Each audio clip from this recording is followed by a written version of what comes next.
Now let's talk to the bitter husband. Ladies, you know the bitter husband is the one that's always irritated. If you breathe, he's irritated. If you laugh, he's irritated. If you're happy, he's irritated because you're happy, right? This one that seems like he's always annoyed with you, but everybody else he seems to find joy in. Let's talk about him. So Colossians 3:19 says, for husbands not to be bitter and irritated with your wives, right? And then Proverbs 5:18. Actually, I'm going to say Proverbs 5, but you can start at verse 18. It talks about husbands being, number one, appreciative, really, of their wives. Understand that your fountain is blessed. Your fountain is your loins, your home, your marriage, everything that you two have and that you are building, that is blessed. So it talks about, husbands, and I say again, when you think about a husband being irritated with his wife, but to go to work and have a work wife or a work husband, or you can always see them hanging around with their friends and they're happy-go-lucky with everybody else, but irritated with you. Okay, that love that you guys have, that connection that you guys have, especially sexually, it's not supposed to be shared. So he shouldn't be spreading his seed all in the streets. So when you read it, it'll talk about the well and that water not being for him to just share with everybody. It's not for everybody. He is supposed to rejoice and be satisfied with his wife's body. And I say that to the point where a lot of men will say, oh, she just let herself go.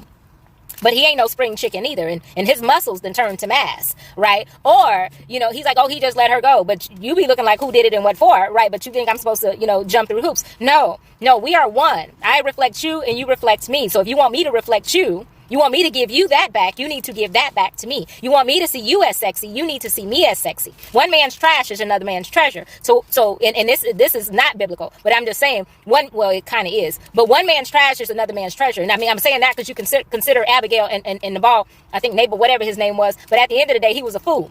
He was a fool because not only did he not understand what he had, he didn't appreciate it. Come on, one man's trash was another man's treasure. Because in that particular case, the same older woman, come on, she was an older woman, intelligent and wise. Okay, y'all go ahead and read about Abigail, but I'm just going to say, long story short, God sent the young king. Come on, here, sent the young king coming on in. And she put her clothes on, ladies. She put her clothes on, got herself together. And she went out and he said, come on, you can come home with me. I'll take you.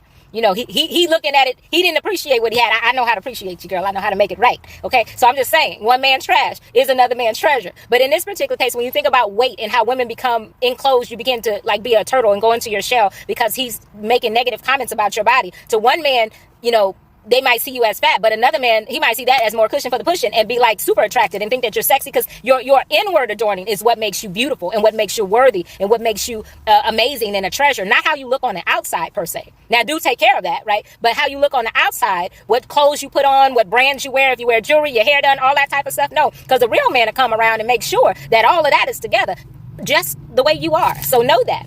But moving forward, the Bible says in Proverbs 5, it says that he ought to be satisfied with your body and not with another woman's, let alone another man's. Absolutely. Right. So he said, when that male is mistreating you and not doing what right by you, what can happen is he can die in that. It will overtake him and he can die in that, or he will be led astray by his foolishness. And like I said, consider Abigail. Look her up, ladies.